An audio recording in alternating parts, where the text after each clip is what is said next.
കുറിച്ച് സംസാരിച്ചതിന് ഇപ്പോൾ ശ്രീ ജേക്കബ് ജോർജ് കൂടി ചേരുകയാണ്.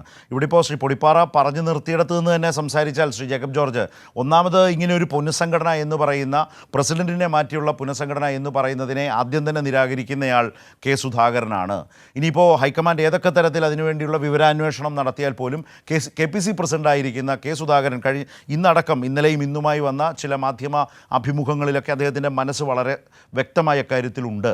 രണ്ടാമത്തെ കാര്യം, ഈ രാഷ്ട്രീയകാര്യ സമിതിയിൽ AP അനിൽകുമാറിനോട് തട്ടിക്കയറി പറഞ്ഞു വന്ന കാര്യങ്ങൾ പൂർത്തീകരിക്കാൻ പോലും സന്നദ്ധനാകാതെ അല്ലെങ്കിൽ അതിനുപോലും കഴിയാതെ പ്രതിപക്ഷ നേതാവ് ഇരിക്കുന്നു. ഇന്നലെ നിയമസഭയിൽ വരുമ്പോൾ സഭയിൽ സ്വാഭാവികമായി അങ്ങോട്ടും ഇങ്ങോട്ടുമൊക്കെ ഉണ്ടാകുന്ന ഭരണപ്രതിപക്ഷങ്ങൾ തമ്മിലുള്ള വർത്തമാനങ്ങൾക്കും വാഗ്വാദങ്ങൾക്കും ഇടയിലാണ് മൈക്ക് കിട്ടുന്ന ആളുകൾ അല്ലെങ്കിൽ അതുമായി ബന്ധപ്പെട്ട് സംസാരിക്കാൻ അവകാശപ്പെട്ട ആളുകൾ സംസാരിക്കുക. അത്ര വലിയ തോതിലുള്ള ഏതെങ്കിലും തടസ്സപ്പെടുത്തലോ കാര്യങ്ങളോ ഇല്ലാതിരുന്നിട്ട് പോലും അസ്വസ്ഥനാകുന്ന പ്രതിപക്ഷ നേതാവിനെ കണ്ടു.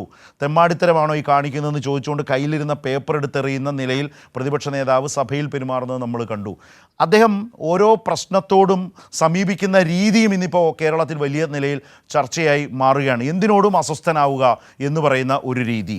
രണ്ടാമത് ഇപ്പോൾ വന്നിട്ടുള്ള വളരെ പ്രധാനപ്പെട്ട കാര്യം, പാർട്ടിക്കകത്ത് ശ്രീ ജേക്കബ് ജോർജിന് അറിയാം, കോൺഗ്രസുമായി ബന്ധപ്പെട്ട എന്ത് കാര്യം ചോദിച്ചാലും സംഘടനാ പ്രശ്നങ്ങൾ ചോദിച്ചാലും അദ്ദേഹം അത് KPC പ്രസിഡന്റ് പറയും, അത് പാർട്ടി അക്കാര്യങ്ങൾ വിശദീകരിക്കും എന്ന് പറഞ്ഞൊഴിയുന്ന പതിവുള്ള പ്രതിപക്ഷ നേതാവ്. പക്ഷേ പാർട്ടി സ്ഥാനാർത്ഥികളെ അല്ലെങ്കിൽ പാർട്ടി മത്സരിക്കുന്ന മണ്ഡലങ്ങളുടെ കാര്യത്തിൽ സ്വന്തം ഇഷ്ടപ്രകാരം മറ്റു നേതാക്കളുമായി ആലോചിക്കാതെ പരിശോധനകൾ നടത്തുന്നു, സർവേ നടത്തുന്നു. മാധ്യമങ്ങളിലും അത്തരം വാർത്തകൾ വന്നുകൊണ്ടിരിക്കുന്നു. ഇന്നിപ്പോൾ രമേശ് ചെന്നിത്തല പറഞ്ഞത് ഇതൊക്കെ സാധാരണ ഹൈക്കമാൻഡാണ് കാര്യങ്ങളിലൊക്കെ തീരുമാനിക്കുന്നത്, നേതാക്കളുമായി കൂടിയാലോചിക്കുന്നത് എന്ന് വെച്ചാൽ ഇവർക്കിതൊന്നും അറിയില്ല. പലർക്കും എന്താണ് നടക്കുന്നത് അവരോടൊന്നും ആലോചിക്കുന്നില്ല. അങ്ങനെ ഓരോ ദിവസവും പ്രതിപക്ഷ നേതാവായിരിക്കുന്ന VD സതീശൻ ഈ വിധത്തിൽ വിമർശിക്കപ്പെടുന്ന പുതിയ സാഹചര്യങ്ങൾ വന്നുകൊണ്ടിരിക്കുകയാണല്ലോ. അദ്ദേഹം തന്നെ സൃഷ്ടിക്കുകയാണോ ശ്രീ ജേക്കബ് ജോർജ്? ഞാൻ പ്രസിഡന്റ് സ്ഥാനത്തെ കുറിച്ച് പറയാൻ, തീർച്ചയായിട്ടും കെ സുധാകരൻ എന്തുകൊണ്ടും ഈ സ്ഥാനത്ത് KPC നിന്ന് മാറേണ്ടതാണ് എന്ന് തന്നെയാണ് എന്റെ അഭിപ്രായം. കാരണം കോൺഗ്രസിനെ ഒരു പുതിയ പന്ഥാവിലേക്ക് നയിക്കണമെങ്കിൽ ഊർജ്ജസ്വലതയുള്ള ഒരു പുതിയ നേതാവ് കോൺഗ്രസിന്റെ നേതൃത്വത്തിൽ വരണം. പക്ഷെ അത് മുമ്പൊക്കെ അത് സ്വാഭാവികമായിട്ടും ഇങ്ങനെ എമേർജ് ചെയ്യുകയായിരുന്നു ഒരു നേതാവ്. അങ്ങനെ അതിലൊരു പോരായ്മയോ പൊരുത്തക്കേടോ ഇല്ലേ ശ്രീ ജേക്കബ് ജോർജ് ആ പറഞ്ഞതിൽ? കാരണം കൃത്യമായ ഗ്രൂപ്പ് രാഷ്ട്രീയം നിലനിന്ന കോൺഗ്രസിൽ ആ ഗ്രൂപ്പെല്ലാം അവസാനിച്ചുവെന്നും ഒരു പുതിയ നേതൃത്വം ജനിച്ചു വന്നിരിക്കുന്നുവെന്നും ആ നേതൃത്വത്തിലൂടെ കോൺഗ്രസ് ഇങ്ങനെ വെച്ചടി കയറാൻ പോകുന്നു എന്ന് ഒരേ സ്വരത്തിൽ പറഞ്ഞു പുതിയ നേതൃത്വമായി മാറിയ ഒരു നേതാവല്ല, രണ്ട് നേതാവാണ്. ഒന്ന് കെ സുധാകരൻ, രണ്ട് VD സതീശൻ.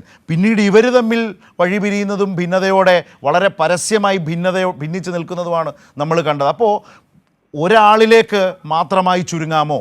കണ്ണൂരിൽ അദ്ദേഹത്തെ മത്സരിപ്പിക്കുമ്പോൾ ആരോഗ്യ പ്രശ്നങ്ങളില്ല. പക്ഷെ വർഷങ്ങൾ കുറച്ച് കഴിഞ്ഞില്ലേ?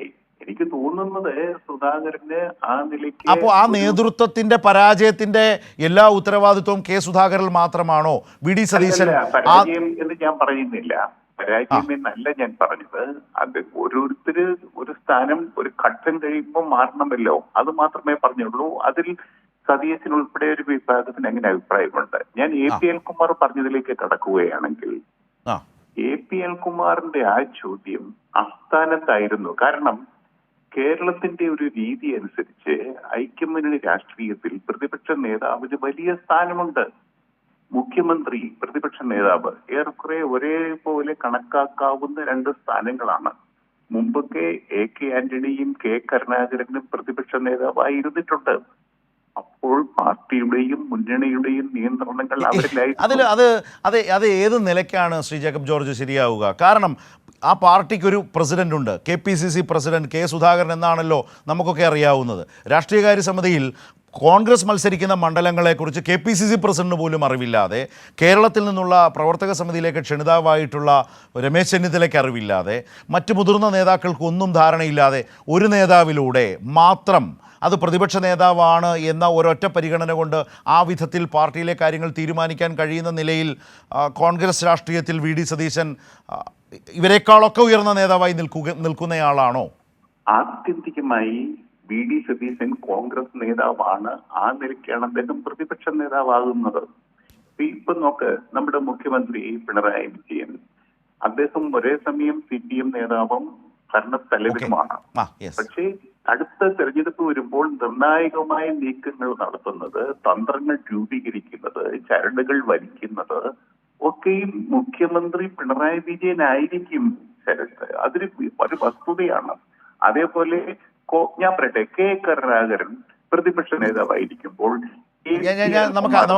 ഞാൻ ശ്രീ ജേക്കബ് ജോർജ് വേറൊന്നും കൊണ്ടല്ല, നമുക്ക് അതിലേക്ക് ആ കോൺഗ്രസ് രാഷ്ട്രീയത്തിൻ്റെ ആ ശൈലി തന്നെ മാറിപ്പോയി. പഴയ ഗ്രൂപ്പുകൾ വെച്ച് താരതമ്യത്തിന് അപ്പുറത്തേക്ക് അവർ തന്നെ പറയുന്നുണ്ട്, ആ ഗ്രൂപ്പുകൾ തന്നെ ദുർബലപ്പെട്ടു, ആ നേതാക്കളുടെ ഒന്നും ലെഗസിയിൽ നിന്നുകൊണ്ട് പുതിയ കാലത്ത് ആ പാർട്ടിയെ നയിക്കാൻ കഴിയുന്ന നേതാക്കളുമല്ല ഇവരാരും. അത് കാലത്തിനനുസരിച്ച് വന്ന മാറ്റമാണ്.